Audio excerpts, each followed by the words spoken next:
tweets or other social media posts to trick someone, even if you are a force for good, which CoffeeZilla is. But CoffeeZilla is too smart. He pulled it off. Or did he? Don't forget to lawyer up and subscribe to this channel if you like this video. I can already tell that you're ready to join this community because we love CoffeeZilla. And I hope that by the end of this video, that you can enjoy me declaring him safe from prosecution. I hope I do. Well, let's find out if I do. Now, if you've not yet watched CoffeeZilla's video, pause this video, hit the pause button, get over there and watch it now, or even rewatch it if you've already seen it, because I want you to see what your lawyer sees. 15 minutes later. Okay, now you've seen it. There are 4 potential issues that I noticed in the video, so let's break them down. First, there's breach of contract. There's an obligation to act with good faith and fair dealing in every contractual agreement. Now, did CoffeeZilla violate this principle? Of course. When he said he needed a go-between, that's Oompa, so that Dylan wouldn't know he was dealing with coffee, that's deceptive. And he had Oompa pitch something that simply it wasn't true. What we're talking about is kind of like a fraud. Second, he conspired with Oompa to defraud Dylan. Look at this DM. I'm launching a crypto NFT platform called SourGG and was wondering what your rate is for an Instagram story or post or a Twitter post for promotion. We can provide all marketing copy. Please let me know as we are trying to launch relatively soon. Woo! These are material misstatements of fact. Have you ever heard that word? That just means it's a lie. Not launching anything, there's no marketing copy, not trying to launch soon. That's 3 lies. Whew. Now third, this is a civil conspiracy. This is not Coffee acting alone. He's conspiring with Oompa to trick Dylan. This is a fraud, plain and simple. As Coffee said, and I quote, "Nothing in this video is about a real crypto. It's all fake." And to quote Coffee again, talking about the website, "I thought it would fool Dylan, and I was absolutely right."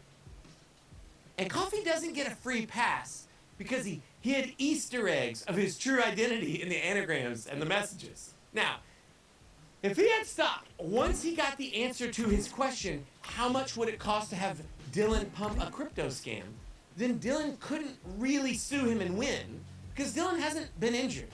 He can't claim financial harm just from Coffee negotiating a tweet price with him. But it didn't end there. Not even close. Now let me say this. I'm on the fence about this website that supposedly posts proof of Dennis's prior fraudulent promotions. For Coffee to label these prior posts as frauds or scams, well, they need to actually be a fraud or a scam. Coffee might need to be able to prove in what way each of these events was a scam. Was it a pump and dump? A rug pull? Did Dylan know that they were all fake? Can Coffee prove all this? Or else is he defaming Dennis? And so maybe that's yet another illegal act by Coffee. Ugh. On top of all this, he's using electronic communication to accomplish these things.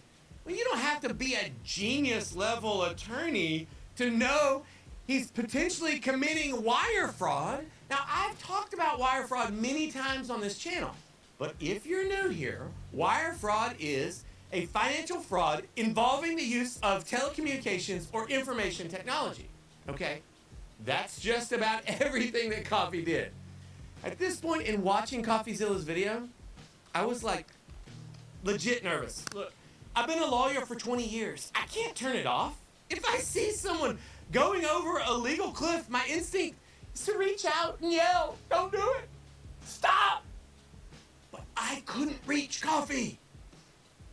To be clear, if the cops did this stunt on Dylan, this would be entrapment. Cops can't plant the seed for a crime in the mind of a criminal. It's totally illegal. They have to let the criminal come to them. But Coffee didn't do that. He hunted Dylan for sport. He wanted to make an example out of him. Look, Dylan might be a scammer, but something about this just, it wasn't right.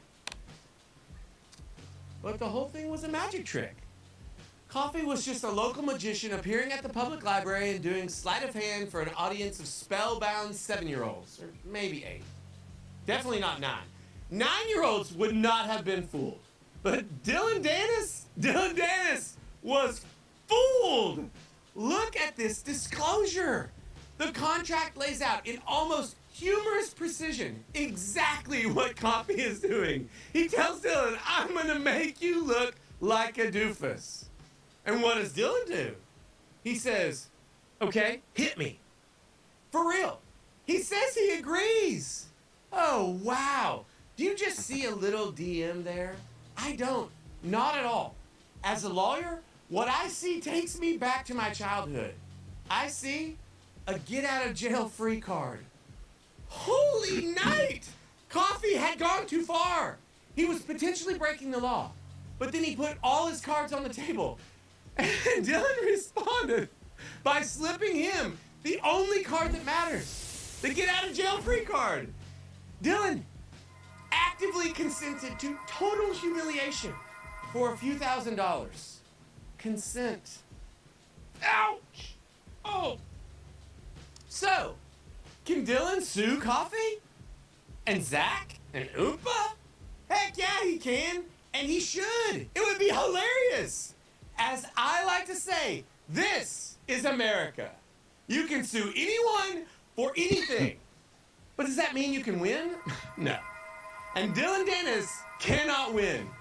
This case would be like a nuclear winter for him.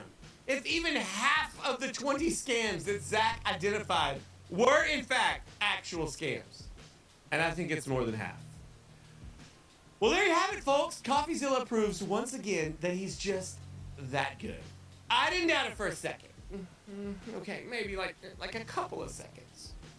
But now it's time for your pro se opinion. We all saw the fallout with Logan Paul after CoffeeZilla's series. How do you think Dylan Dennis will respond to Coffee? How should he respond? Has this made you rethink how much you trust influencer endorsements? Let me know in the comments. And if you liked this video, I've got more CoffeeZilla content here. And if you just like crypto scams, I've got a couple of videos on the king of crypto scams, Samuel Bankman-Fried. Make sure you check him out. See you next time.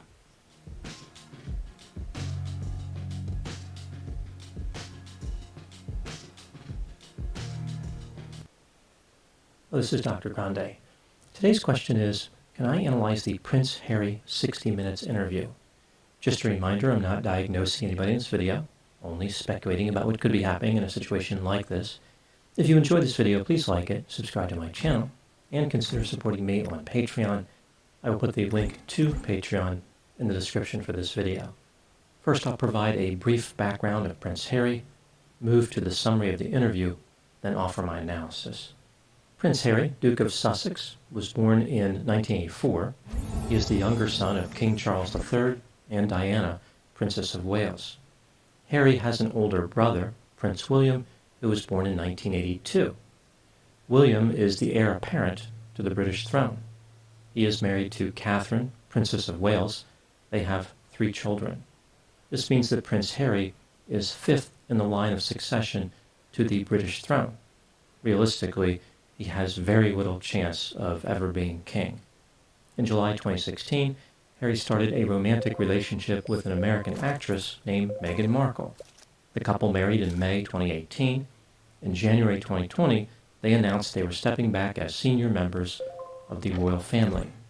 A few months later, they moved to the United States. Harry and Meghan have been complaining about the British royal family and the British press for several years now. They have revealed details of alleged wrongdoings and portrayed themselves as victims. The couple has earned millions of dollars doing this through deals with Netflix, Spotify, and other companies. Harry has been promoting a book titled Spare, which brings me to his interview on 60 Minutes. This interview originally aired on January 8, 2023. Anderson Cooper was the correspondent asking Harry questions. Much of my summary is paraphrased. The interview starts out with Harry talking about how he loves his brother, Prince William. They have a history of pain, especially over the last 6 years. Harry has repeatedly made negative statements about his family, but he never intended for any of those hurtful statements to be hurtful. Harry wanted to be clear that Meghan was not responsible for the poor relationship he has with his brother. When Harry and William were in school, William once said to Harry, "Pretend we don't know each other." This was a painful experience for Harry. He took it personally. The conversation then moved to the loss of Harry's mother, Diana. She died in a motor vehicle collision in Paris in August 1997, when Harry was 12 years old and his brother William was 15. Harry heard the news of his mother's death from his father, Charles. His father did not hug him during this encounter. In the days after Diana's death, Harry and William interacted with the public. Harry felt guilty because members of the public were showing more emotion than he was feeling. On one occasion, when he was taking flowers from people behind a barricade and moving them to a fence, he felt as though he was the middleman of grief. Harry talked about walking behind his mother's.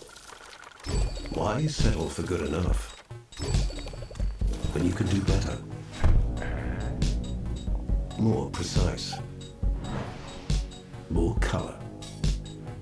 More green. Raise your standards. Break the rules. And care less. To care more. AEG. Challenge the expected. Monzo.com made scams great again. Yeah, you know what? I'm not going to say again because they never were, and they're complicated. See, with Monzo.com, making a Gantt chart is as simple as throwing your process or project stages here. Coffin on the day of her funeral. The only time he cried was when her coffin was placed in the ground. Until Harry was 23 years old, he believed that his mother might actually be alive, like she had faked her own death and would be back to get him. He even asked to see the police report when he was 20 years old. Harry was angry that photographers took photos of his mother in the vehicle after the collision. He blamed the photographers for her death, despite the police report placing the blame on Diana's intoxicated driver, Henry Paul, who was also killed in the collision. It's also worth noting that Henry was driving the Mercedes 121 miles per hour when the impact occurred. Harry served in the military for several years. He was an Apache helicopter pilot. This gave him a sense of purpose. He suggested that he did not have the awareness at that time to realize that he was at war with himself. This war started when his mother died. Harry used substances, including marijuana and cocaine, to deal with the grief. Sometime around 2016, Harry was treated by a psychotherapist. Eventually, he turned to psychedelics.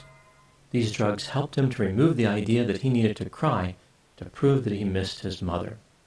This seems like a highly specific action to expect from a drug, but I guess this is what Harry believes. The conversation then moved to Camilla, Queen Consort, who married Harry's father in 2005. Harry said that Camilla was a villain. He and his brother told their father not to marry her. Harry felt as though Camilla was dangerous because she had a strong desire to rehabilitate her image. I don't think that Harry has to look too far to find someone else in his life who has that exact same desire. Harry implied that Camilla somehow gained favor with the press at his expense. The interview then moved to Meghan Markle. In 2016, when Harry first introduced Meghan to his family, Charles liked her, but William did not. William couldn't get past the fact that Meghan was divorced, biracial, American, and an actress. To be fair to her, some people believe that Meghan should never be accused of being an actress. The public and the media started to believe that Harry changed after meeting Meghan. Harry said that he did change. He found the love of his life.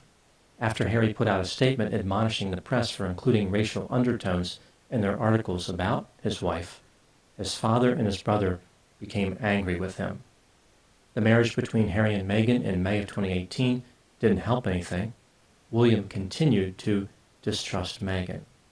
This led to a fight in early 2019 between Harry and William, during which William allegedly pushed Harry to the ground, causing a cut on Harry's back. Harry said that he was defending Meghan from William's verbal attacks, but curiously, Meghan was not actually physically present. Harry doesn't say it in the interview, but in his book, He said that he broke a dog bowl when he hit the ground, which is how his back was cut.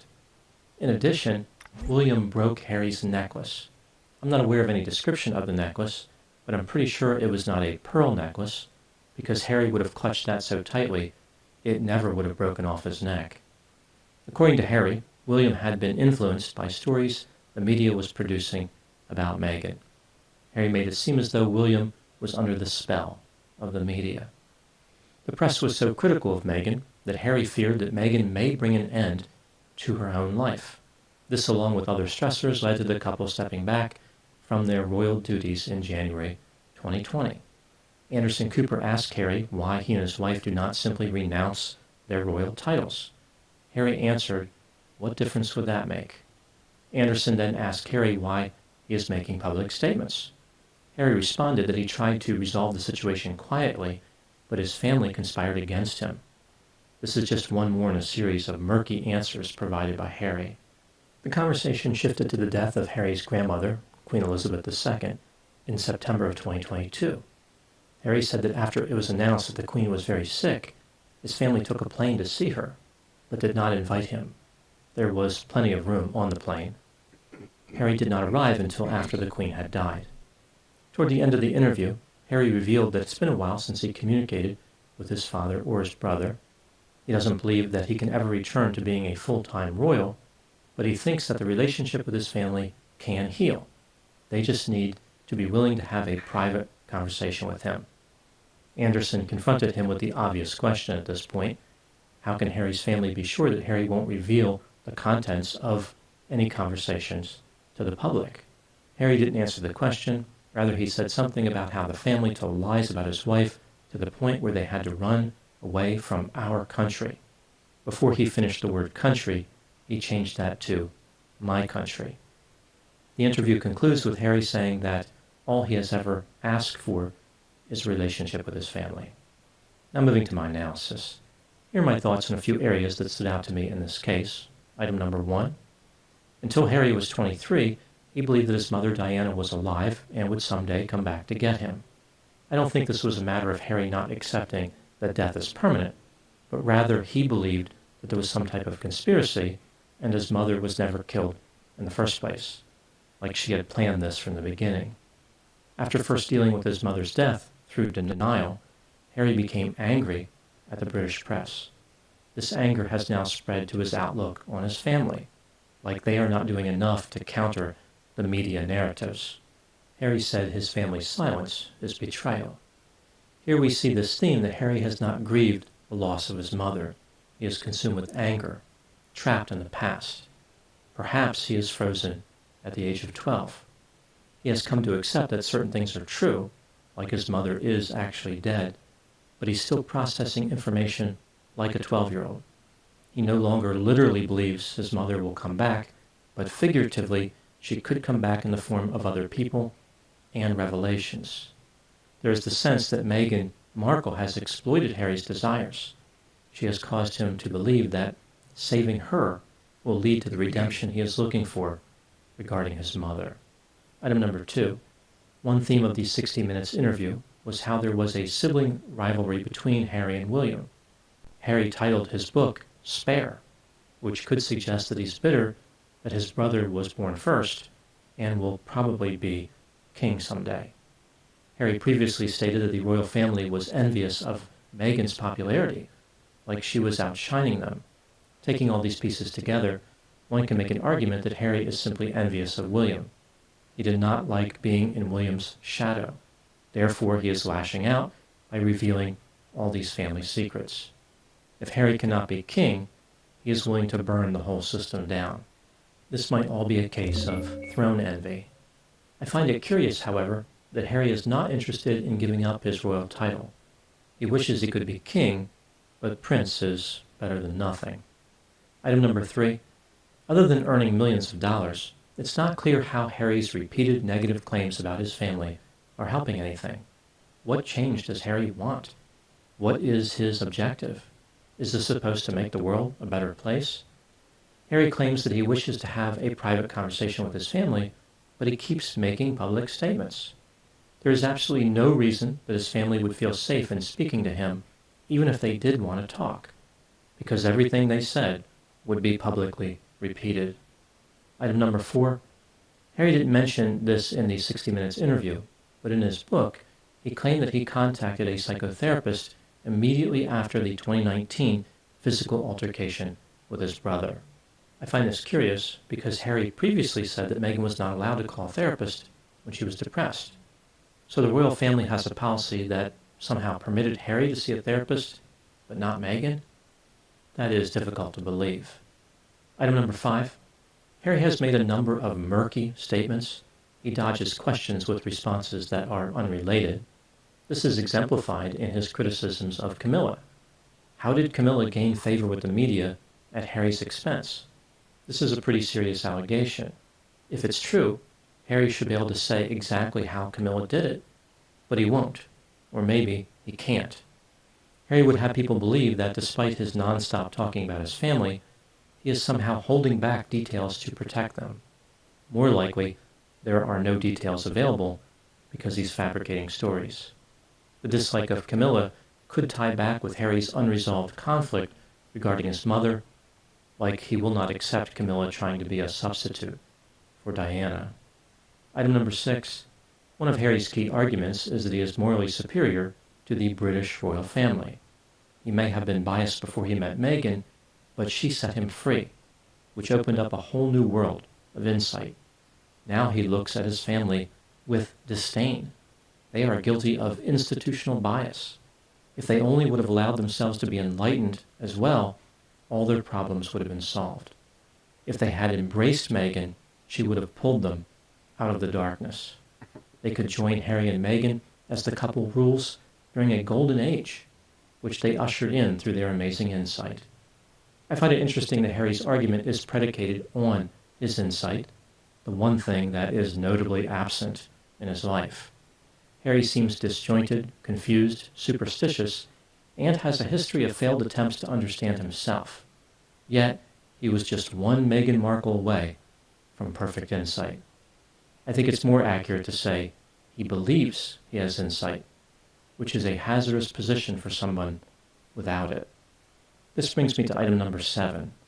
In his book, Harry's superstitious mannerisms are exemplified when he talked about how his wife sang to seals, as in the aquatic mammal, and the seals sang back to her. This signified that Harry and Meghan were going to have a child. In this passage of the book, Harry said that Meghan was magic. By ascribing supernatural powers to Meghan, Harry once again perpetuated this theme where he falsely believes that he has had an epiphany. Moving to my final item, number 8. Harry makes it seem as though his true enemy is the British press. In his estimation, they murdered his mother, drove his wife to depression, and manipulated his family. In an effort to counteract how the press has revealed secrets about his family, Harry has gone on a campaign of revealing secrets about his family. Through his amazing insight and his glorious ascension to quasi-royal status, Harry has morphed into the very thing that he despises.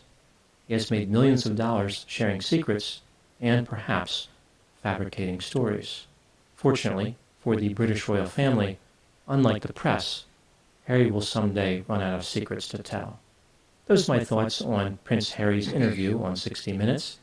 Please put any opinions and thoughts in the comment section. They always generate an interesting dialogue. As always, I hope you found my analysis of this topic to be as insightful as pregnancy prognosticating singing seals. Thanks for watching.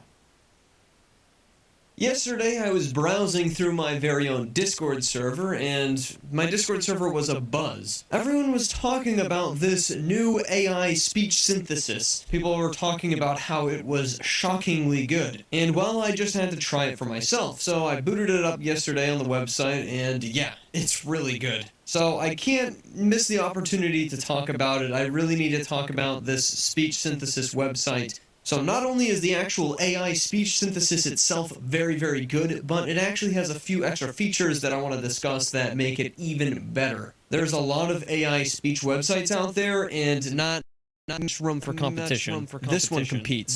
So viewers, here we are on the main page. This is known as 11 Labs. Of course, it's going to be linked right down below for you viewers at home, and there actually is a lot of free capability with this website.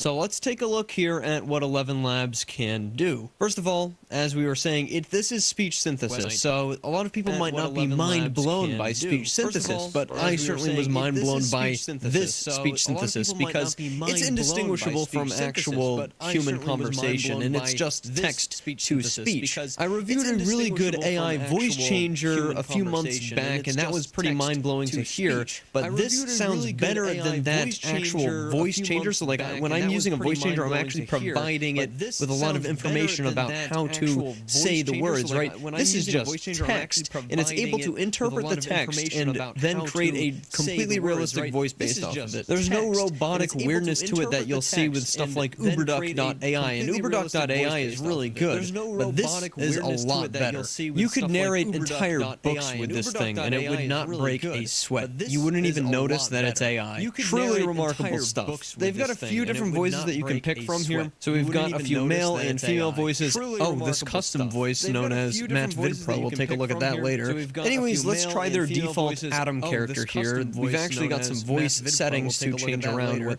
he might sound like. We'll just go ahead and set everything to the default here. The default 75% for both settings. And if I want to listen to this, I gotta put some headphones on. To make this extra exciting, I'm just gonna go ahead and have ChatGPT write us something.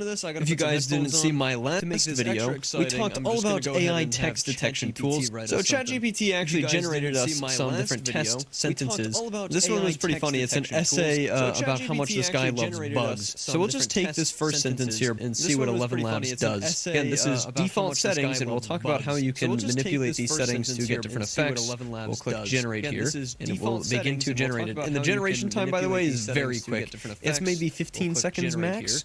Let's take a listen to the audio. Bugs place in my heart. From the moment I first discovered the intricate and fascinating world of insects, I was hooked. A special place in my heart. Obsessed with bugs. See, it's just the way he puts inflection into his voice. I mean, I'm talking about it like this is an actual guy saying it because that's exactly what it sounds like.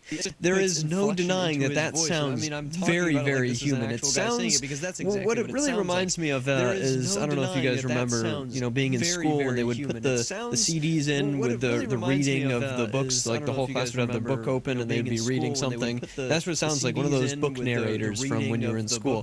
But it does sound just like someone speaking it. It does not sound robotic or weird. I mean, he is definitely giving a lot of clarity and sounds like he's speaking and narrating something almost. But it's weird. This AI is able to pick up on the nuances of the text and decide where different inflections in his voice should be. Let's take a listen to another voice. Maybe the Adam voice is the only good one. Let's try a female voice. We'll go with Bella. Bugs have always held a special place in my heart. From the moment I first discovered the intricate and fascinating world of insects, I was hooked. I cannot deny it. From the moment I am absolutely unapologetically obsessed with bugs. It's so good. That one sounds better, to be honest. There's more inflection in her voice, and she really sounds quite passionate. It's frightening. It's really frightening how good this text-to-speech is getting, and 11 Labs killed it with this technology. So, like I said earlier, these are the default settings here. If I take this top dial, which is known as the stability dial, and I turn it down a little bit, it's going to make the speech a little bit more expressive and variable, which could be really good, but it can also make things sound more AI generated and unstable. So we're not going to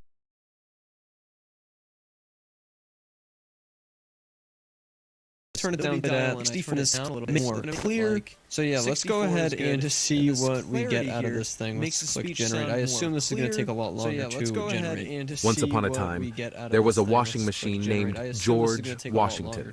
George was a patriotic washing machine and always made sure to spin his loads with dignity and pride, just like the first president of the United States. One day, while washing a load of clothes, George discovered a delicious-looking cookie. He was so excited to try it, but before he could take a bite, 5 spiders appeared and started to climb all over him. George was terrified of spiders, and tried to shake them off, but they wouldn't budge. Just then, Shrek the ogre stumbled upon the scene. Shrek was known for his bravery and strength, and he quickly sprang into action. With one swift motion, he brushed the spiders off of George and saved the day. As a thank you, George offered Shrek the cookie. Shrek, being the sweet ogre he was, gratefully accepted and took a big bite. The sweet, crumbly cookie was the best thing he had ever tasted, and he couldn't get enough. From that day on, Shrek and George Washington became fast friends.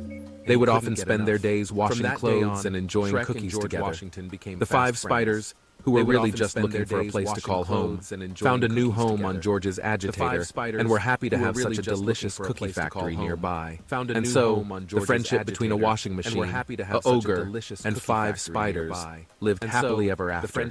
They proved that it's not the species you are, but the kindness you show that truly matters. Wow, okay. They proved I mean, that it's okay. not the species First you are, off, but the it kindness generated you that show extremely truly quickly because it matters. generates as it goes. If you put a huge paragraph, it'll start reading immediately and then generate as it's playing the audio. So they do have a lot of confidence in their generation servers. I will say that. I can't tell that that's not being narrated by someone. Like that's what it just sounds like it's being narrated by a person.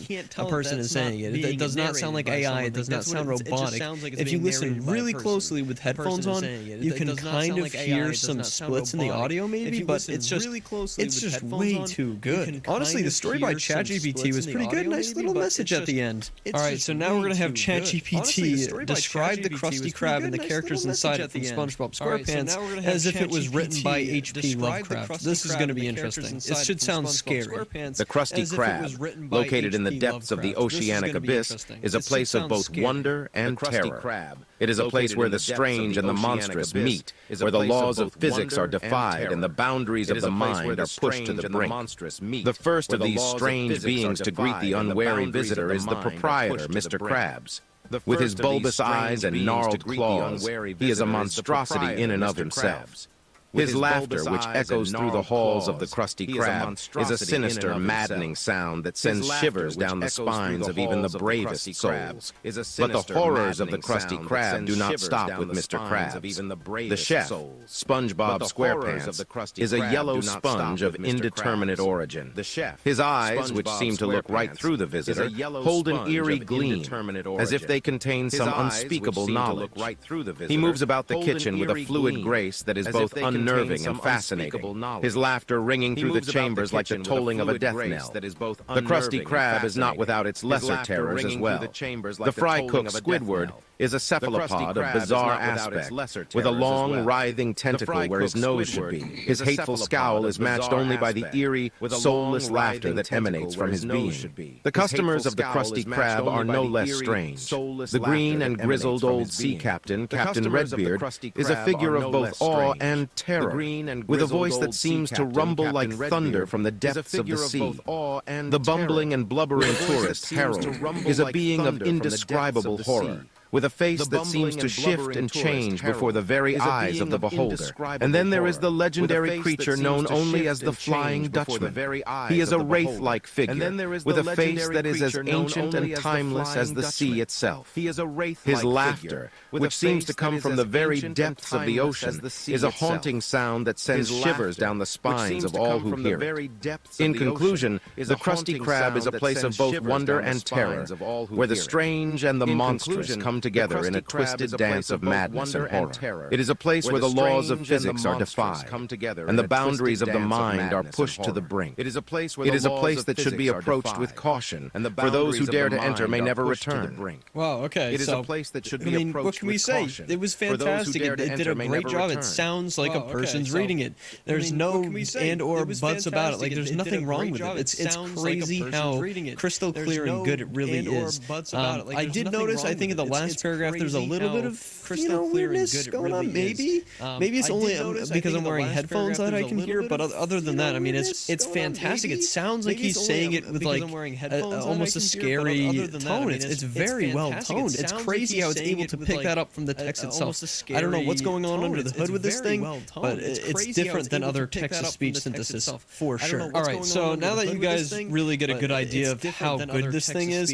let's start to talk about the fact you can do custom models. So I did a custom model of myself, and we'll get into how you can make them. It's very easy to make custom models. This custom model of me is based off of my last video, the audio in my last video. I cut it up and put it in there, and it's pretty good audio of me speaking. So how does it sound, you might be wondering. We'll go ahead and set the settings back to default. So how does it sound, you might be wondering. We'll go ahead and set the settings back to Search Auto Trader. Alright, we've got a little gummy bear description to test out. And we'll see how it does with my voice. Again, I think the training data was pretty decent. I could be wrong, though. A gummy bear is a small, chewy candy that resembles a miniature teddy bear. It is typically about 2 centimeters in length and 1 centimeter in width, making it a bite-sized treat. The exterior of the gummy bear is smooth and shiny, with a translucent, gelatinous texture that is both firm and flexible. The gummy bear is typically brightly colored, with the most common colors being red, yellow, green, and blue. However, some gummy bears come in a variety of other colors, such as orange, purple, pink, and even clear. The coloring is evenly distributed throughout the gummy, giving it a uniform appearance. Now, my thoughts on this is a little bit different than the thoughts on the previous one. Yeah, it does resemble me, but it doesn't exactly sound just like me. It's not like uncanny, like, oh, that sounds like me. For example, I actually did AI training with Descript, and this is the software I use to actually edit my videos most of the time. It is Descript. By the way, I do have an affiliate link for that down below. But it was able to replicate my voice like perfectly, like nearly perfectly, and it was better than this. It was able to replicate my voice. So I don't know if this is like an issue with the voice settings here. It sounds like it's inputting like a little bit of someone else's voice into mine, which is such a weird concept to think about. But maybe if I screw with these settings, we can make things a little bit better. Since, you know, I was recording a YouTube video, so I did a lot of variable speech in there. Maybe if we just kind of up these numbers a little bit, it's going to do a little bit of a better job. A gummy bear is a small, chewy candy that resembles a miniature teddy bear. It is typically about 2 centimeters in length and 1 centimeter in width, making it a bite-sized treat. Yeah, see, that just does not sound like me. If I were to read this, I would read it. A gummy bear is a small, chewy candy that resembles a miniature teddy bear. It is typically about 2 centimeters in length and 1 centimeter in width, making it a bite-sized treat. It does not sound perfectly like me. It's close and it's uncanny in its resemblance, but it's not perfect. If we go up to the top of the page here, you can see this is the speech synthesis tab, obviously, but they have the voice lab, and that's where you can do the voice cloning. My training data maybe isn't the best for this speech synthesis. Maybe I screwed something up, because I have heard some really, really good examples of voice cloning, and I'm not saying that this voice cloning is bad by any means, it's just not the best that I've heard. They've also got voice design, which is coming in February, and this is basically going to allow you to design entirely new voices using their generative model, and I'm very excited for that. I might have to make another video when this comes out this month. But voice cloning, it happens instantaneously. There's no like hour-long wait period for them to train some sort of a meta model on your voice. It just kind of happens within like a minute. And the weird thing is, like, the voice recording I submitted fits all of these different requirements here. One speaker over a minute long, does not contain any background noise. They also apparently have professional cloning that's only available on their enterprise plan. So this is like even better than what you're getting with this. By the way, to do any voice cloning at all, you do have to sign up for their plan, but the plan is actually very cheap, and we'll go over pricing pretty shortly. So yes, this is the voice I did. It's known as MatVid Pro. When you click edit here, you can see I submitted a bunch of different voice clips from my last recorded video, and they do make you do this little consent thing here, saying that you have the rights to the voice clips that you're uploading, and you agree not use them for illicit or fraudulent or harmful purposes. Obviously, it's my own voice, so I have my own consent to this, but, you know, if you are checking this box and you're doing someone else's voice, unless you get the proper consent from the other party, like, Obama's not giving you consent to clone his voice, so you're kind of breaking this when you do that. However, that doesn't mean people in my Discord haven't been cloning other people's voices when they really shouldn't have. We can take a listen to a few of those, though, and see what they sound like. So this first reproduction we're going to listen to is, of course, 2 Minute Papers. 2 Minute Papers is fantastic, by the way. A very, very good channel for learning about new technology. He's a great guy. Let's take a listen to this generated audio clip. It sounds just like him. Hello there, fellow scholars. I mean, that could be from one of his YouTube videos for all we know. We have another sample here. Dear 2 Minute Papers, this is fellow scholar with video yet another time again. Today we will be looking at OpenAI's newest AI, Skynet. And that's, again, just a funny little AI reference, and it's not harmful in any way, but Yeah, it sounds just like him in its synthesized speech. It's absolutely crazy. And it's weird because that sounds a lot more like him than my voice reproduction sounded like me. So I don't know what I'm doing wrong here, and I'm not able to get a good reproduction. So this next one is Obama. Hello, this is a call from the White House. I'm not able to get a good reproduction. Pepperoni So this next one is just Obama's ordering a pizza kind of a thing. And again, the people who are actually creating these models here don't have the consent of 2 Minute Papers or Obama to create that. So they are violating that terms of service there. They've also got an API, which is really, really nice for developers. Love to see that. So let's go ahead and take a look at some pricing. So I actually did go ahead and sign up for a subscription for this. If you want to do the voice cloning, you have to do at least the starter minimum subscription. This is what you get with the free plan. $0 forever. You don't have to pay anything. No commercial license, unfortunately, on the long-form speech synthesis, but you do get 10,000 characters per month, which is a lot. You actually do get API access, so you can start building and working things in a project to see if it's something you want to include in it. You do have to attribute everything to 11labs.io, but it's completely free for you to mess around with. You can do a lot of testing to see if you like this thing for 10,000 characters per month, which is pretty good. So this is the one that I bought here. This is the starter thing. It's only $5 per month. That's not much at all, and it is just speech synthesis, so I think that's pretty fairly priced. And you also get your first month for free. So I haven't even paid anything for that, and I can create up to 10 different custom voices and see if I like them for a month, and then I pay $5 after that month is over. So, you know, we'll see if I keep my subscription. Long-form speech synthesis, commercial license included, up to 30,000 characters per month, so that's 3 times the characters, and you get the free one, up to 10 custom voices, and you don't have to attribute anything to 11labs.io. So then they've got some big boy plans down here. $22 a month for content creators seeking compelling narration for their content. You know, this is, you're starting to really use this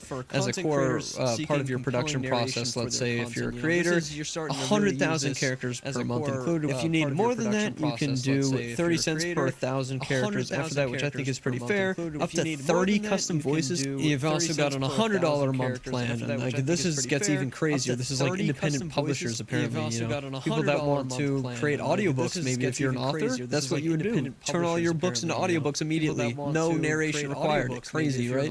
500,000 characters per month. That's about 10 hours of generated audio. 24 cents per 1,000 characters. After that, 60 custom voices. And then they even have this $330 per month plan for like businesses. Like, I don't even know what you would do. I mean, I guess if you were trying to do audiobooks, you could do this growing business one for $330 per month. 2 million characters per month included, 40 hours of generated audio. And then again, after that, enterprise level. So this is the big business stuff. It's custom everything, essentially. Whatever you want, whatever tech they have, they'll give it to you. But yeah, I mean, if you're just like a little AI enthusiast, it's $5 per month to clone your voice, and apparently it works perfectly for everyone but me. So maybe I screwed something up. Yeah, I think the pricing, it's not egregious at all. The technology is fantastic, and this is definitely worth checking out because it has quite a lot of capabilities even just for free. Thank you so much for watching, everyone. I'm Matt VidPro AI, and I'll see you in the next one. Make sure you join the Discord for the latest and greatest. See you in the next video. You want to do better financially in 2023? Look at this. Maybe this will work for you. A lot of people wonder how we manage to give total beginners a complete trading blueprint in just 2 hours. How we manage. We've taught almost 500,000 people worldwide, and we've taught them based on our trading systems and our trading strategies that we've copied from major banks, and we've been named #1 Forex educator. Trading strategies that we've copied from major banks, and we've been named #1 Forex educator. Hey guys, what's up, and welcome back to my channel. So today I am back as the bad news bitch. I was really thinking about it, and truly, you know when you watch those movies and those shows, and then there's that one character who shows up, and you're like, you know when you watch those movies and those shows, and it's just always bad news, the person's always a downer, everything's always terrible. That is my role here, so I'm gonna chuckle to myself while I still can before we get into what we're talking about today, because truly I am disturbed, disgusted, ready to pack my bags for for whatever new planet so long as Elon Musk is not there. Bubblegum pink, maybe you've heard about that. And if you have heard about that, I'm so sorry. You're going to hear about it again here. So sorry also about that. Now, I got a DM telling me about this video by this creator. I'll also link it down below in the description in case you want to check it out. I'd heard the term bubblegum pink, and me being, I suppose, almost the boomer that I am, I just thought, oh yeah, the color. But then I forgot that the internet ruins everything, and so it's a lot more troubling than that. I'm going to read you a bit from an article just to give you context, then I will show you things that will give you nightmares, but it is a discussion we have to have because truly, I know I've been the pedo police here for a while. What does really concern me about everything involving pedophilia online is just how covert these people try to be while also being very obvious and out there. I don't even know how those two things make sense together, but here we are. What does bubblegum pink mean on TikTok? Men are using the term to discuss young girls. Another day where I have to delete my browser history because in no way do I ever want to be associated with this completely inappropriate and illicit term. That is exactly how I felt while doing research for this video, by the way. If you Google bubblegum pink, you'll see that most search results define it as a color, as it should be, but according to Urban Dictionary, it also has another completely horrifying meaning that makes you want to hold your daughters tight and forbid them to ever talk to a man. Bubblegum pink is a term used mostly by boys and men to refer to the color of a female's genitalia. Scientifically speaking, when a girl is young, her vulva takes on a bright shade of pink that may change as she gets older, and as some men write, become roast beef brown. And as some men write, become roast beef brown. I don't feel comfortable with any part of this conversation. I don't feel comfortable. As a general rule, I feel uncomfortable, but the idea of thinking about someone's genitalia to the point that you're labeling its color, now that alone, just no. It is a completely different story, and I will go into FBI mode if we are talking about non-consensual things, especially non-consensual things involving adults and minors. Absolutely the fuck not. So basically there's this trend going around on TikTok for God knows what reason. That app is truly becoming parallel to Twitter for me. But anyway, there's this trend going around where men, older boys are commenting on girls, effectively, videos. Girls who are under 18 saying shit like, and we'll go into that too, bet it's bubblegum pink, amongst other very cursed things. And it's so alarming to me that you have these girls on TikTok just doing their own thing, lip syncing, dancing, cleaning, organizing, making their art, and you have these creepy ass people just projecting this shit onto them that, first of all, if they're minors, we have a completely different discussion to have, because why are you projecting that shit onto anyone, first of all? Like, don't just sexualize people like that, period. But aside from that, why are you doing it with kids? Children. Why? Ask yourself that.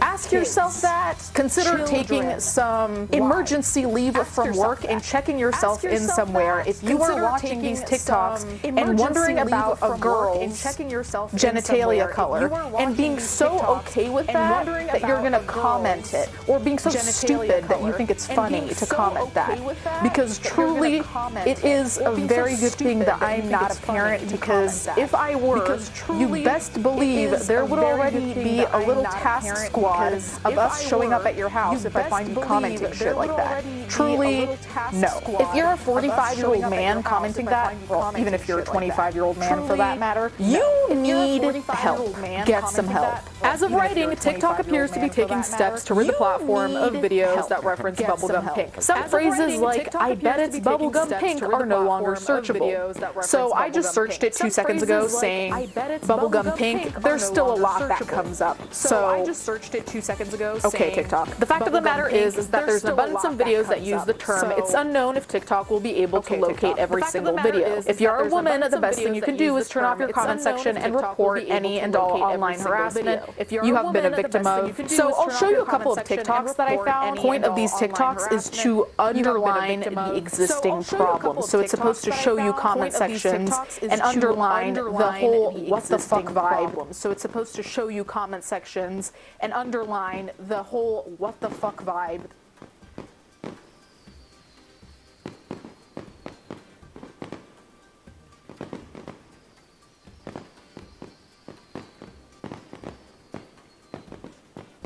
So as you can see, people have gotten so desperate, creepy, just a whole series of things. So as you can see, people have gotten so desperate, creepy, just a whole series of things. Julie's a word-tuned user. That instead of saying if it's bubblegum pink, they put the hex code. I don't know what they thought they were doing there. I don't know if they thought it was funny. It just stuns me how these fucking weirdos will always find a way to be a fucking weirdo, to the point that they will go to hex codes. They will go to letters and numbers to describe a color, to describe the genitalia of someone who's maybe underage. Letters and numbers to describe a color, to describe the genitalia of someone who's maybe underage. This person very aptly mentions that these people are also writing other weird shit like Who's Gonna Stop Me, Something Snap, and Gripzilla. TikTok and Twitter and YouTube, all of these places, Instagram, they take down shit because you have a copyrighted song maybe, and then we have these problems that somehow thrive. Now mind you, I'm not saying these are easy problems to take care of, because clearly if they were, we wouldn't have pedophiles anymore on planet Earth. But you'd think that this would be a higher priority than worrying about copyright. I truly don't know how people go around commenting this shit when I already feel like I'm on a watch list for just looking into it. I truly don't know how people go around commenting this shit when I already feel like I'm on a watch list for just looking into it.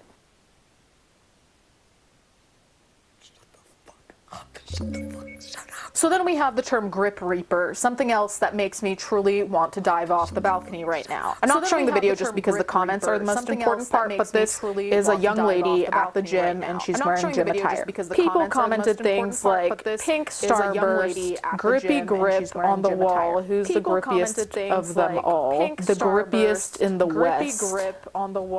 How do you comment these things with no absolute shame? I really would love to print these comments and send it to the parents of these people. It is so creepy. When people say these things, you and I might look at it as like, oh, this person's being a pedophile or exhibiting pedophile behavior. And then there are going to be people out there who don't even know the main demographic of the people using the term, so they'll start using the term, and so they'll end up looking like, you know what I mean? There's going to end up being a confusion. And I've seen this happen with a lot of slang and just terms online, where people will get the general gist, but they won't understand the connotation or implications, so they'll start using it, and it's a whole fucking mess. That's not to say that these people aren't creepy or, you know, I don't know how old they are, what their intentions are. I'm just saying, once words catch on, that's what concerns me, because there's no dividing who is a fucking weirdo and who you should report, or a 13-year-old maybe who's commenting these things because he's seeing them and no one's explained. Again, here someone says, I know it's bubblegum pink, and the person says, I'm 17. Now, there are plenty of these where the girl is 15, 14, 13. They also said it with an 8-month-old baby. No one's safe. More than anything, I'm just worried about teens, especially younger teens, who aren't necessarily aware of, you know, what is normal behavior online on the part of adults. So I'd be more afraid for their safety in terms of adults starting to talk to them. But if you're that age and you're watching this and anyone says anything like that to you, block them immediately. Anyways, guys, you can let me know what you think in the comments down below. Please beware if you're online, like I said, especially if you're a minor. If you see people using these terms, I'd say block them no matter how old they are, even if they're your same age and you're both minors. I'd say block them no matter how old they are. Thank you guys so much for watching, and thank you to my patrons as always, and I'll catch you guys next time. Anyway, thank you guys so much for watching, and thank you to my patrons as always, and I'll catch you guys next time.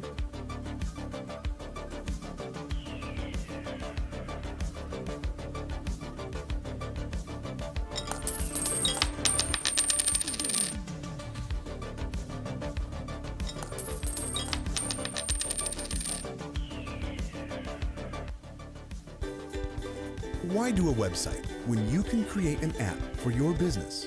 Yes, with appypie.com, you can make an app as easy as pie. Simply choose a design template you like, add the features you want.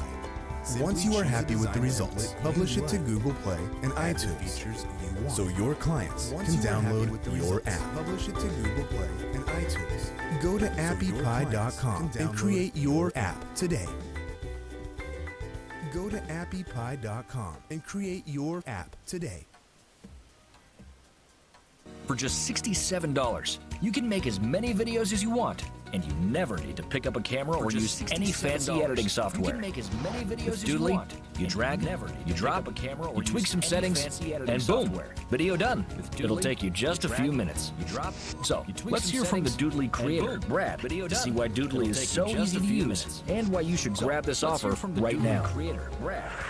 Hi, I'm Brad Callen, and in this video, I'm going to show you how anyone can quickly and easily create doodle videos. Just like I'm Brad Callen, and in this video, I'm going to show you how anyone can quickly and easily create doodle videos. Just like the one. What is up, EWU crew? Criminal cases can often have surprising twists and turns. What is up, EWU And today we are taking a look at a few cases that are particularly shocking and so strange that they may not seem real. But we promise they are all true. The first case we have today is a mix of fact and fiction. And it is a story full of bizarre twists. In 2003, on June 29th, two boys, 14-year-old John and 16-year-old Mark, walked together through an alleyway called Goose Green in the small town of Altrincham, England. Neither of those names are real, as both are aliases given to the boys to keep their true identities a secret. While passing through Goose Green, John was attacked. He was viciously stabbed once in the stomach and another time in the chest. Around 20 minutes after the incident, Mark called for an ambulance, saying that a madman had attacked his friend. Mark described the attacker as being in his early 20s and dressed in a black hoodie and black jeans. Soon people were on the lookout for a knife-wielding madman in the area. John was rushed to the Wythenshawe Hospital, where he had to have his gallbladder removed after one of the stab wounds had pierced both his kidney and liver. While being operated on, John almost died on 2 occasions. Blood built up in his chest and resulted in him requiring a respirator to breathe. But despite the odds, John survived the attack. The seemingly unprovoked stabbing shocked the public, as the area was known to be quiet and peaceful, with a low crime rate. But the case would soon turn out to be even more shocking. Police quickly realized that Mark had been lying about the attacker. The area where he said the stabber ran off ended in a 40-foot drop. And after reviewing a closed-circuit camera, police never found evidence of anyone but the two boys entering the alleyway. Mark was arrested for attempted murder, and after giving the police multiple different stories, John would finally admit that his friend had been the one to stab him. John told the police that his friend Mark did it once, stood up holding me, did it again. He was kneeling on me saying, "Trust me," holding the knife to my stomach. John says he screamed, "Call an ambulance, I'm dying." To which Mark responded, "Shush. People will hear. Please be quiet." To which Mark responded, John says he then cried, "People will hear. You've killed me. Please be quiet." And Mark replied, "Don't say that. Don't let that be the last thing you are saying." And Mark replied. Mark's arrest, though a surprise, wasn't the end of this case. Another arrest was made 4 months after the stabbing, and this time John was also arrested, charged with inciting murder. The murder John had planned was his own. Months prior to the attack, John had spent hours on chat forums crafting half a dozen different identities and building captivating stories around each. It was through these characters that he talked to Mark. Mark reportedly had no idea that all of the different people he spoke to through chat rooms were all actually John, using different names and emails, even changing some of the ways each fake person spoke over the chats.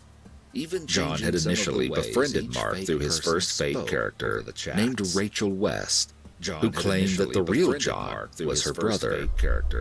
Through ongoing conversations, Mark developed a crush on the girl he only knew through chat rooms, and with her urging, became friends with her brother in real life.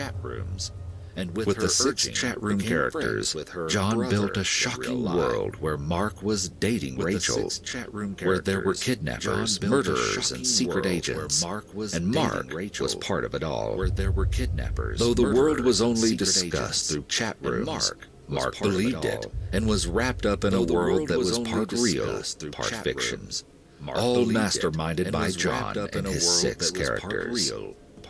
John made sure to mention real people in Mark's life, bringing in an element of the real world to make his ruse all the more immersive and convincing. 16-year-old Mark was particularly gullible to be pulled in so easily by John's lies. But a judge commenting on the case chillingly remarked that skilled writers of fiction would struggle to conjure up a plot such as arises here. Mark endlessly communicated with John's characters, so much so that during the investigation, police had to go over 133 gigabytes of data, and 58,000 lines of text were taken in as evidence for the case, which was only a small fraction of all the messages Mark exchanged with John's 6 personas. John later shared that fooling his friends so easily was, quote, like feeding a dog. It is reported that John worked tirelessly on fueling this dark fabrication, often nurturing his made-up world from 4 p.m. to 7 in the morning, later explaining, I'd stopped eating in March, just wanted to be on the internet, that's all that mattered. It was through John's persona of a British agent named Janet Dobinson that he convinced Mark to kill him. This character told Mark that everyone around him was a possible secret agent, working for the British government, and that he had been selected to possibly join their ranks. He only had to prove himself worthy. The best way to do this was to kill John. Janet told Mark the implausible and far-fetched story that John was dying from a terminal brain tumor, but that the British Secret Service needed him dead earlier because he was worth £568 billion, which he kept in a huge, massive safe containing the world's richest jewels. John had to die in order to keep all of the treasure safe, and Mark was quickly convinced, though he had to be reassured by the secret agent that it wasn't murder for him to kill John. You want me to kill him? That's what you're asking me. Mark wrote to Janet over their chat. And just leave him to die. What should I say to him? Stand there a minute while I stab you? And just leave him to die. Say no to sensitivity. What should I say with to him? new Elmex Sensitive Professional Toothpaste with arginine and calcium. It's clinically proven technology with natural bioargin creates a rich mineral shield to block up sensitivity in 60 seconds and prevent it from coming back. With new Elmex Sensitive Professional. You love him, John responded as Janet in the chat, masterminding his own death and telling his friend to be the one to do it. It didn't take much convincing beyond that, and when it came to the day of the incident, Mark said to John, I love you, bro, just before stabbing him twice. Mark said to John was an isolated and depressed teen in desperate need of attention. He felt trapped by the internet world he had created and couldn't imagine any other way to escape. Some investigators concluded that John had chosen to plan his own murder and cast Mark as his killer out of fear and a desperation to take his own life, while others see him only as downright wicked and evil for manipulating another person so successfully. It is also believed that John targeted Mark for his deception because he was attracted to him and believed that he was out of his league. Initially, John had used the fake person Rachel as a way to talk to Mark, but everything spiraled out of control from there. Though the case itself is so strange it doesn't seem real, there is one more bizarre aspect. Over the chats, Mark had seemed convinced by the supposed secret agent Janet that he would be released for killing John. Yet when he was brought in for the crime, he never once asked for her, nor told anyone about the government conspiracy that had convinced him to kill his friend. even though he should have believed it would free him. Instead, when he confessed to the stabbing, he told police that he heard voices telling him to do it, leaving many to wonder just how much of the fantasy that John created did Mark actually believe. Even John thinks that Mark knew the characters weren't real. This conclusion brings some credence to the theory that both wanted to end the lies between them, and Mark was willing to kill John to make it stop. Both boys pleaded guilty to their charges, and John is likely one of the first people in the world to be convicted of inciting their own murder. This next case is no less dramatic than the Goose Green stabbing, but has even more dire consequences. Living in Fayetteville, North Carolina in 1985, the Eastburns were a military family. Captain Gary Eastburn was part of the Air Force and had moved his family to Pope Air Force Base so that he could work as the chief of air traffic control. Gary's wife, Katie, was more than happy to move where her husband needed to go, and happily brought along the couple's 3 children, 5-year-old Kara, 3-year-old Aaron, and 22-month-old Jana. In May 1985, the family decided they needed a change, and that they would relocate to England so that Gary could work as a liaison with the Royal Air Force. Gary was away in Montgomery, Alabama for training at a squadron's officer school during much of the packing and planning for the move, and so Katie took over most of the responsibilities. She realized that the family wouldn't be able to take their English setter Dixie with them for the trip, so she posted an ad in the local paper for someone to come take Dixie. On May 7, 27-year-old Army Sergeant Timothy Hennis called about the ad and came to visit the Eastburn house to see Dixie. Timothy said that he and his wife owned a Spitz, and that with their newborn daughter, it was the perfect time to add another dog to his family.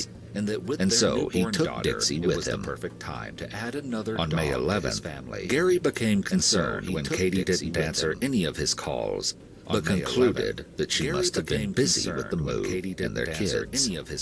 However, the Eastburns' neighbor was also worried and soon called the police when he hadn't seen the family in a while. Police found Katie's body inside the house next to the bed, along with those of her 2 oldest children. Death has a smell, its own aroma. I'll never forget the smell in there, one detective later said. Katie had been assaulted, stabbed 15 times, and her throat cut, while Kara was also stabbed, and Aaron bludgeoned in the chest and back. Jana was left unscathed by the attacker, but was severely dehydrated by the time she was found. It was determined that Katie and her daughters had been killed the night of May 9th. And early morning of May 10th. Investigators found evidence of both fingerprints and hair, and this, along with the luminol test, revealed that the killer had poorly attempted to clean the crime scene. Devastated by the loss, Gary returned to his home in an effort to aid investigators. He determined that cash and Katie's ATM card had been stolen, along with a slip of paper where she had written her PIN number.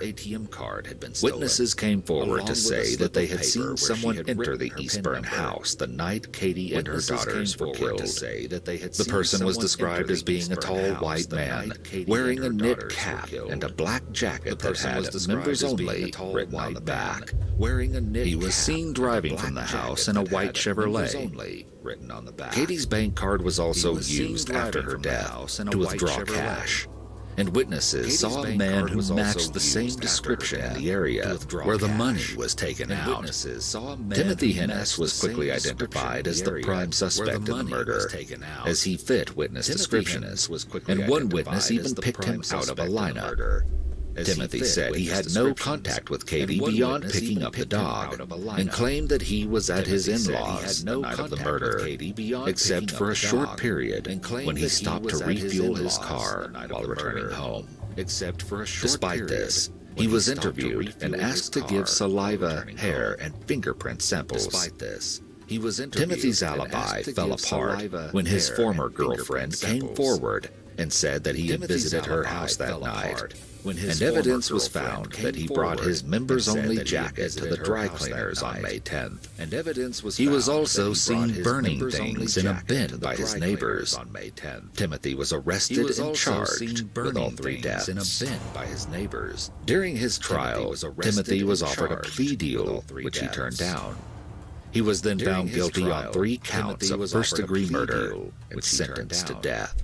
While waiting on death row, Timothy received an unsigned letter saying, "Dear Mr. Hennis, I did the crime.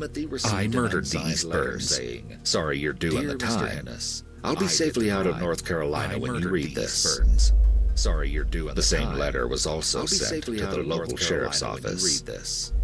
Based on the new evidence, Timothy appealed his sentence, which he was granted in 1988. Marking the first time someone on death row in North Carolina had been granted a retrial.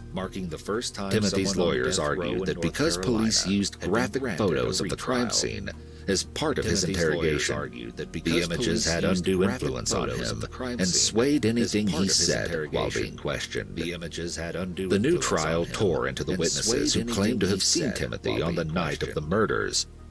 For one witness, his testimony was brought into question because he had described the weather as fair that night, when in fact it had been overcast. As well, another witness was challenged as she had originally said she didn't see Timothy near the bank when Katie's card was used, but altered her statement right before the trial. The only evidence seen to prove Timothy's guilt was his members-only jacket. But the defense proved that it had been tested, and no traces of blood were ever found. In a shocking twist, Timothy went from waiting to be executed for the horrific crimes to being found not guilty of any of the charges. After the trial, Gary Eastburn took his only surviving daughter to England with him, where he eventually remarried. After his not guilty verdict, Timothy Hennis ended up re-enlisting in the Army, and even was promoted to staff sergeant. He served in both Iraq and Somalia, and was even part of Operation Desert Storm. When he retired from the Army, Timothy was a master sergeant. But the twists of this case do not end. Park your car, park your premium. Save up to 50% when you're not driving with cover pause by Naked. Park your car, park your premium. Save up to 50% In 2005, Captain Larry Trotter was at a detective seminar which used the Eastburn murders as a case study to discuss the importance of credible evidence, as it was still unsolved. While there, Trotter learned that DNA had been collected from a semen sample at the crime scene, but never tested because DNA technology was unreliable in the late 80s. Trotter decided to have the DNA tested, and in 2006, it was shockingly determined that it was undoubtedly from Timothy Hennis. Though Trotter appeared to have finally solved a decades-old case, there was one glaring problem: double jeopardy. The Fifth Amendment's double jeopardy clause states that because Timothy had been acquitted of the murders, he could not be retried for the same crime. It appeared that Timothy was going to get away with a triple homicide, and there was nothing the police could do about it. However, in the next twist of this case, the Army decided to take things into their own hands. In September of 2006, Timothy was recalled back into military duty and moved to Fort Bragg. There he was court-martialed, as the Uniform Code of Military Justice allows for members of the military who have previously been tried in civilian court to still be court-martialed. It was the only way around the clause of double jeopardy to have Timothy tried for his crimes. Timothy attempted to appeal, as he believed that the Army didn't have the jurisdiction, but was denied. In fact, he attempted to appeal on 2 other occasions, but was denied. At his court-martial trial in 2010, the DNA evidence was finally given, along with the previous witness statements. Though Timothy's defense tried to claim that any relationship that had resulted in his DNA being found on Katie's body had been the result of consent, he was found unanimously guilty. One detective would later emphasize, Tim Hennis is not a dumb man. And the fact that the man's score on an Army General Aptitude test had placed him in the 97th percentile shows that he was indeed clever, almost clever enough to get away with murder. The same detective also recalled Timothy's biting sense of humor, explaining that after being charged with the crime, the man sneered at him. Looks like I'm going to get to wear one of those little orange jumpsuits. Detective Robert Biddle described his take on Timothy's sinister motivations, saying, "Why do people rob banks? They think that others didn't know how to do it right. That was Tim Hennis's attitude. You can't get me, I'm smarter than you are." From 2010 to 2020, Timothy has attempted multiple appeals and calls for a second trial, all of which have been dismissed. He is once again on death row. The last case we have for you today may be the most shocking of them all. Carl Brandt was born in 1957 as the second child of two German immigrants living in Connecticut. Going by the nickname Charlie rather than Carl, his upbringing was typical and normal, though he was known to be shy. His family expanded to include two younger sisters and seemed to be utterly unextraordinary until Charlie was 13. During the night of January 3rd, 1971, Charlie retrieved his father's handgun from the drawer where everyone knew it was kept and proceeded to find his parents where they were both in the bathroom. His father was shaving, while his mother, who was 8 months pregnant with Charlie's newest sibling, was taking a bath. Charlie shot both of his parents, instantly killing his mother and her unborn baby, and severely wounding his father. Charlie then sought out his older sister Angela, who he found in her bedroom. Though he attempted to shoot her too, the gun didn't fire because he had run out of bullets. Angela managed to fight Charlie off and ran outside, seeking help from the neighbors and to keep Charlie away from their two younger sisters who he hadn't harmed yet. Charlie chased after her, but when he came to the neighbor's house, he simply told them, "I just shot my mom and dad." When the police arrived, Angela described that her brother looked like he had been in a trance when he came into her room. It was determined that Charlie had been triggered to attempt to kill his entire family by a few factors, including pressure in school and the fact that days earlier his father had shot and killed their family dog in front of him while they were out hunting. Though psychiatrists believed that mental illness also had to be a factor, they found no evidence of it in Charlie because he was only 13. Indiana law deemed he was too young to be tried for murder, and so after a brief 1 year at a psychiatric hospital, Charlie went back to his family, returned free to society. His younger sisters were never told that their brother had killed their mom, instead believing that she had died in a car accident, and no one spoke of what happened. To all, it appeared that Charlie's murderous incident had been a one-off, and he went on to have a normal life, even earning a degree in electronics in 1984. He landed himself a job at Ford Aerospace as a radar specialist and got married to Terry Helfrich in 1986. Allegedly, his sister Angela told him to tell Terry about the murder of their mother. But no one knows if he did or not. Some people suspect that Terry knew about what Charlie had done, but decided to ignore this troubling piece of his past. The couple moved to Pine Key, Florida, and appeared happy and in love, if almost inseparable.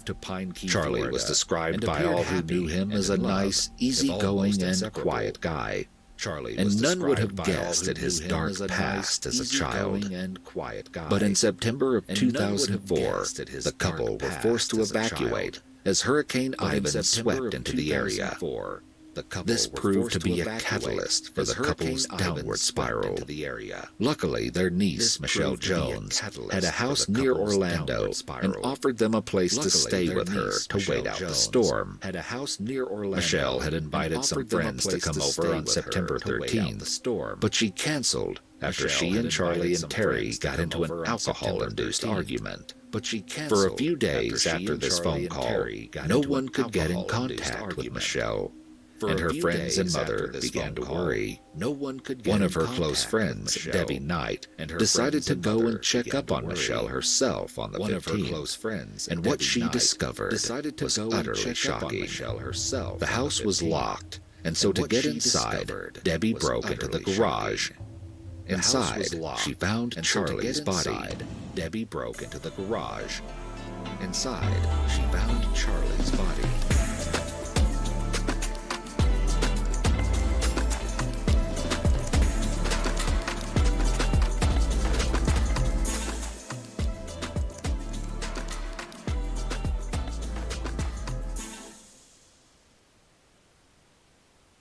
I'm here on the New York Stock Exchange. You probably recognize this from the TV, and traders have always made their mark trading stocks, but of course stocks have fallen out of fashion recently in lieu of more predictable asset classes such as currencies. That's why I've become one of the #1 trader coaches in the world today, teaching currency trading because of its reliability and its liquidity. It's those kind of asset classes that we rely upon to reduce our income. Now, if somebody's watching this video thinking, well, I'd like to understand how I can make an income, rely upon. The body was decomposing and hanging from the rafters, where it appeared that he had taken his own life. Debbie didn't go any further and immediately called the police. Inside, police found Terry's body on the couch, stabbed 7 times. Michelle had been decapitated, with her head placed carefully next to her body, and her heart and organs removed. There were no signs of an intruder. Police determined that it had once again been Charlie who murdered those around him. But this isn't the main twist of the case. After more investigation, the police uncovered that Charlie had a large collection of books, posters, and news clippings about surgery. Plus, his internet history showed that he frequently looked up videos of autopsies. But it was the practiced nature with which Michelle's body had been attacked and arranged that really alerted the police's attention. Evidence led police to believe that Charlie had experienced killing people more than he could have learned through just shooting his parents and through his obsession with autopsies. They started looking into cold cases in the area of Florida where he lived. But as Charlie traveled frequently for his job, they expanded the search to include all of Florida and the broader U.S. Police looked for any cases that seemed to fit the particular way that Charlie had arranged Michelle's body. Through the investigation, Charlie was first connected to the death of Sherry Parashow. Sherry had been killed about 1,000 feet from his and Terry's home in 1989. Her heart had been removed, which became part of Charlie's M.O. and helped to connect him to the case. Allegedly, Terry had seen blood on Charlie on the night that Sherry died, and she had turned to her then brother-in-law to say that she suspected something was amiss. Yet nothing ever came of her comments at the time. Charlie was then also found to be guilty of killing Darlene Toller in 1995, whose body was missing both her heart and her head. Her body had been found along a highway that Charlie used frequently. Both Sherry and Darlene's manner of deaths were described as surgical. But the case took another startling twist when Charlie's double life was exposed. He was connected to another 24 unsolved murders in Florida, some from as far back as 1973, which is the year he moved to the state. This year also means that Charlie started his career as a prolific serial killer at only 16. Though he hasn't been definitively found guilty of all 24 deaths, police believe that he is likely the culprit. It hasn't been ruled out that Charlie may have committed even more murders in Florida, as well as possibly in other areas where he lived previously. His case, along with the other cases we have discussed today, goes to show that you can't truly know a person, and that the people around you could be harboring dark secrets. And that the people around you could be harboring dark secrets. Do you know what's hiding in your business's data? Companies of all sizes use BigQuery to uncover new insights from their data, like cost savings, operational efficiencies, and new ways to grow revenue. BigQuery is Google Cloud's serverless, highly scalable cloud data warehouse at the core of Google's unified data cloud. Which you have disconnected from and which you have stopped loving. But when you love all aspects of yourself, what can you possibly fear? And of course, you're immortal, you're eternal. When you love all aspects of yourself, you ain't going anywhere. You have no beginning and you have no end. Radical open-mindedness is going to be a core pillar. A lot of topics within epistemology. We're going to be talking about how science works, is going to be a core science, a lot of understand that, and many other important topics. And so basically, what this teaching is going to be is it's going to be me helping you to remove various obstacles from your stream of consciousness which are preventing you from realizing that you're God, that you're consciousness, that you're infinite, that you're love.